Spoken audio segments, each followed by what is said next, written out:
Yes, welcome. This is the only video you'll need when it comes to knowing what to do when that fucking annoying time comes, which is getting ill. We all know the feeling. You're sat in bed, you can feel that like little tickle in the back of your throat, and you just know when you wake up, you're fried. Game over. No, there's actually plenty of things you can do to firstly sort of not overreact when it comes to that happening, but also quite importantly, and what a lot of people don't quite understand is actually like half timing your cold, half lifing your cold. So there is lots of ways you can sort of go about getting better quite quickly, which a lot of people don't think about. So yeah, the illness protocol, what to do when that time inevitably comes, unfortunately, because it will happen, especially in UK over here during the winter time. It is pretty inevitable you're going to pick up something nasty like once or twice throughout winter. So let's get into it.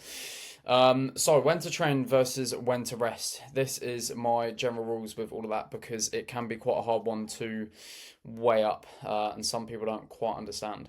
So what I go off of, and it is going to be different sort of person to person, but for me, mild symptoms above the throat like a sore throat, a light head cold, so like a blocked nose, slight headache, the sniffles basically. If you've got the sniffles, then go train. You'll be fine. That's probably a very low level virus or even something bacterial that is actually pretty minor, and your body will be okay fighting that off pretty easily. And just keep intensity moderate and assess energy levels throughout the day. So make sure you're like feeling well enough to train. Your actual body itself feels okay. And then symptoms below the throat, so body aches, shakes, fever. Definitely would recommend resting up. So if you were to wake up or start just feeling, sort of that achy feeling in your joints and your muscles and bones, hot and cold, like a fever or like sort of shakes, then I'd most definitely avoid going to the gym because it's just not going to be ideal whatsoever. It's not going to serve you any purpose at all, really. You're going to be weaker in the gym, inevitably. We'll get into that in a bit.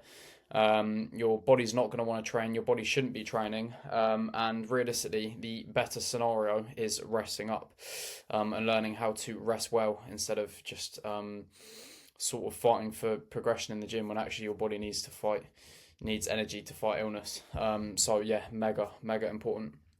So this is how illness impacts your body and training output.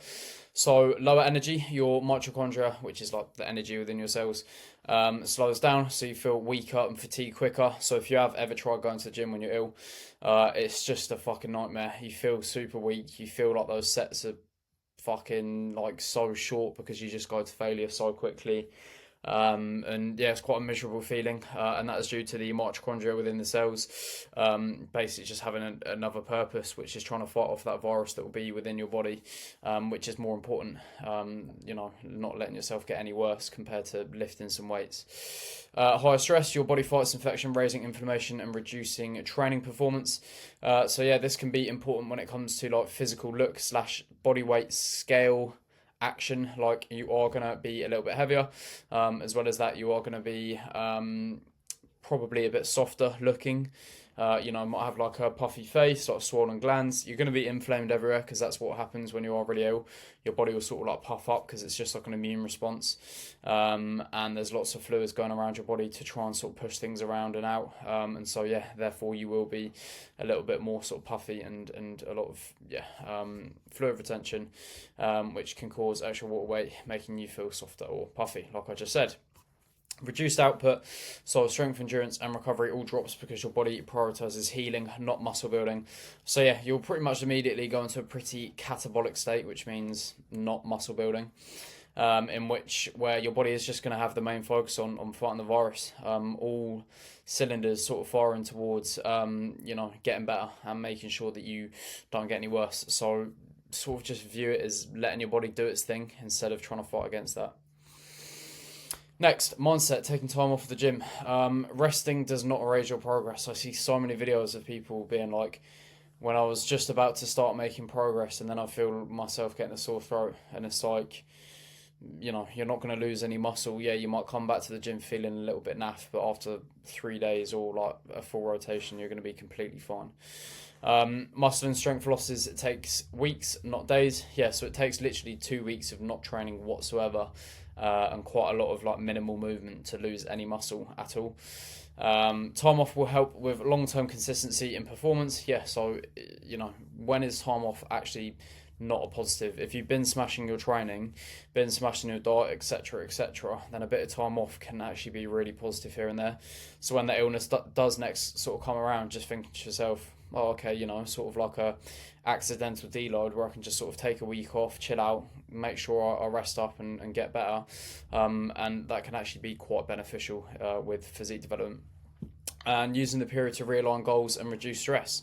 So yeah, just chill out, like full blown. There's lots of things you can be doing to stay productive.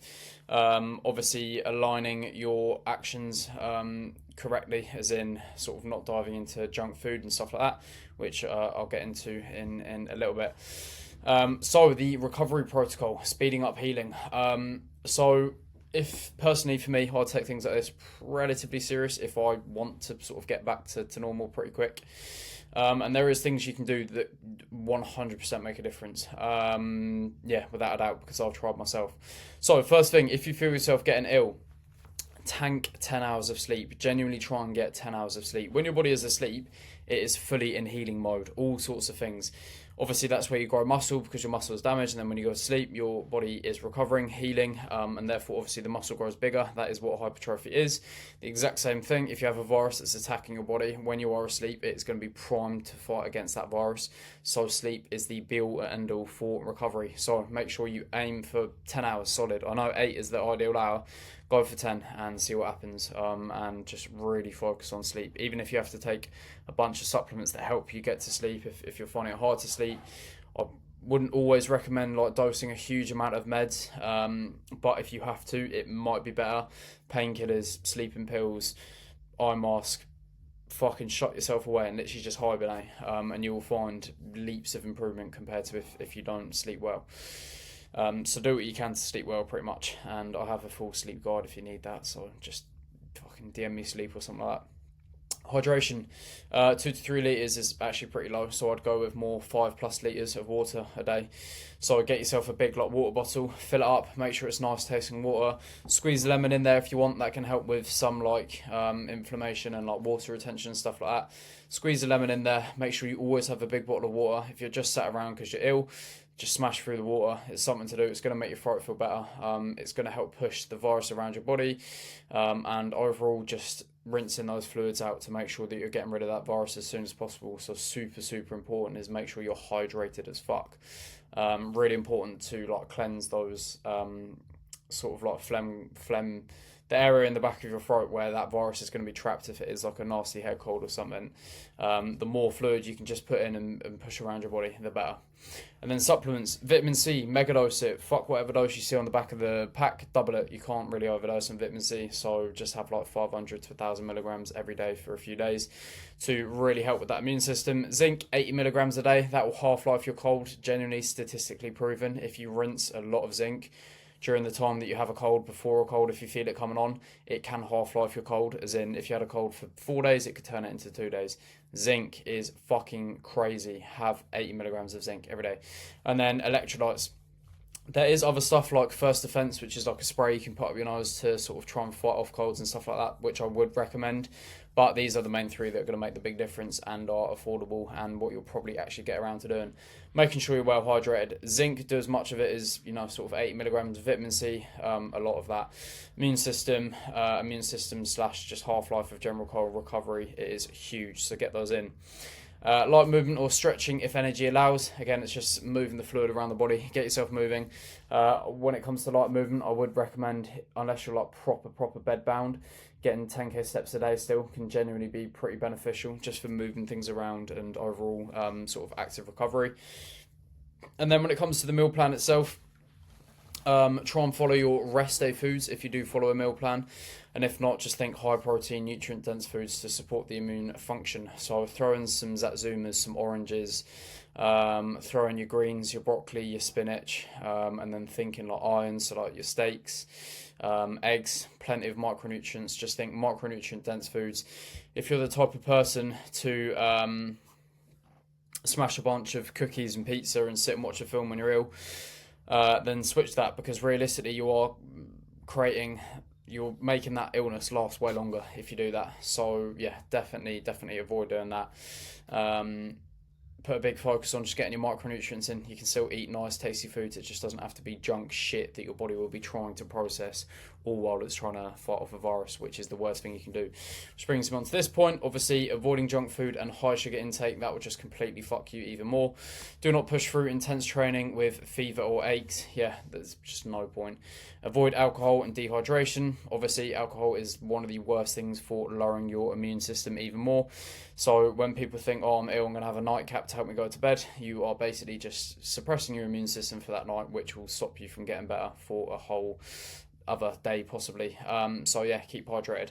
And then don't panic about missing the sessions. Just focus on having a nice little recovery week. Find some separate tasks that you can do, fucking catching up on a bit of work, hobbies, chilling out, movies, fucking speaking to your friends, I don't know.